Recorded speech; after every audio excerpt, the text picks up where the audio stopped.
국가정보자원관리원 측은 화재 당시 현장에 15명이 있었다고 주장해왔습니다. 이 가운데 슈퍼바이저, 감독관 역할을 맡은 업체 소속도 있다고 했습니다. 슈퍼바이저라는 게 이런 성격의 계약에는 있는데요. 올해는 LG CNS 대리점에서 참석을 했던 업체가 그렇게 운영을 했다라고. 이재용 국가정보자원관리원장이 말한 업체를 찾아가 봤습니다. 빌라 1층에 사무실이 있습니다. 감독관 역할을 했는지 물어봤습니다. 그게 어떻게 보면 감독관입니까? 하루 일당 40만 원 청구해가지고 하는 게 감독관입니까? 그리고 직접 국장하고 계약도 안 한 건데. 배터리 운반을 오래 해 전문 분야라면서도 자신들이 맡은 일은 운반, 막노동이라고 여러 차례 반복했습니다. 운반이요, 운반. 일반 날르는 거, 그거요. 막노동이니까 어떻게 일부니까 인력증이 와가지고. 배터리 분리는 해본 적 없고 분리하면 옮기는 역할만 맡았다고 했습니다. 뺐으니까 다시 갖다 놔요. 그러니까 이사진센터처럼. 이사진센터 그거 생각하시면 돼요. 그런데 옮기기도 전에 불이 나 5층 전산실에는 가보지도 못했다고 합니다. 그렇게 해가지고 그냥 바로 그냥 올라갔어요. 불나가면 설 수 있죠. 감독관 역할을 놓고 국가정보자원관리원과 이 업체 둘 중 한 곳은 거짓말을 하는 겁니다. 배터리 방전이 충분히 안 된 상태에서 서둘러 작업이 이뤄진 사실도 드러났습니다. 여기 주신 얘기 중에서 배터리 SOC는 저 80% 정도 됐었다고.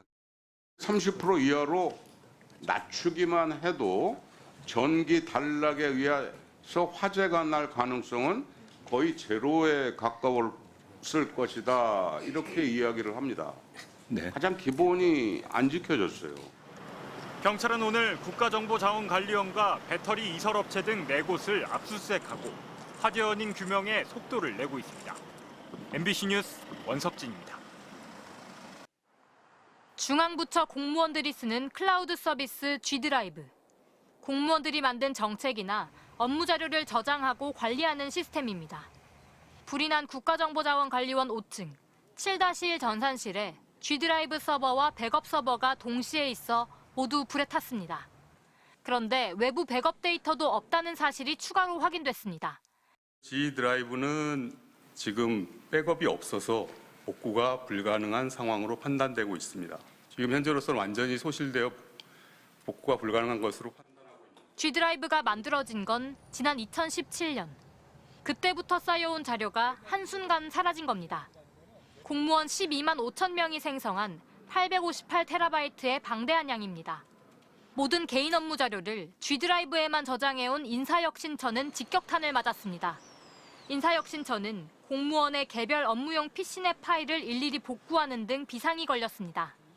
저희는 모든 정책 자료를 G드라이브에 저장해서 작업하고 있습니다. 행정안전부는 인사처와 달리 G드라이브 사용 비중이 낮은 부처도 많다고 했습니다. 지난 2018년 모든 업무 자료는 PC 말고 G드라이브에 저장해야 한다는 지침을 만들어 놓고 오히려 지침을 따르지 않아 피해가 적다는 설명입니다. 또 결제나 보고가 이뤄진 공문서는 다른 시스템에도 저장돼 있다며 모든 데이터가 사라진 건 아니라는 궁색한 해명도 내놨습니다. G드라이브뿐만 아니라 기본적으로 온 나라 시스템에 같이 저장이 되어 있기 때문에 기본적으로 최종 정부의 보고서나 자료들은 모두 보관이 되어 있다고 보면 되고요. 대한민국 정부 전산망의 허술한 시스템이 연이어 드러나고 있습니다. MBC 뉴스 고재민입니다. 3년 전 대규모 카톡 먹통 사태를 일으킨 판교 데이터 센터 화재 이후 정부는 관련 규정을 고치며 대비책 마련에 나섰습니다. 데이터 센터의 경우 배터리 간 간격을 충분히 확보하고 필요할 경우 불에 타지 않는 소재로 격벽을 만들어 전산 장비와 배터리 보관 공간을 분리하게 했습니다. 또 배터리 상태를 10초마다 확인할 수 있는 시스템과 CCTV를 의무 설치해 혹여 사고가 나더라도 사고 당시의 상황을 낱낱이 기록하도록 했습니다. 하지만 이런 대책은 민간 기업에만 적용됐습니다. 인간은 방화 커튼을 치게 돼 있어요. 개만 타게 만드는 거거든요. 지금 같은 경우는 배터리가 전소가 됐잖아요. 방화 커튼을 안 했다는 거고 옛날 시설이라는 거예요. 옛날에. 3년 전 카카오톡과 정부 시스템은 다르다고 했던 국가정보자원관리원장. 재복구 시스템은 실시간 백업된 자료로 3시간 이내 복구할 수 있도록 구축되어 있다는 말씀을 드립니다. 하지만 호언 장담만 있었을 뿐 대비는 없었습니다.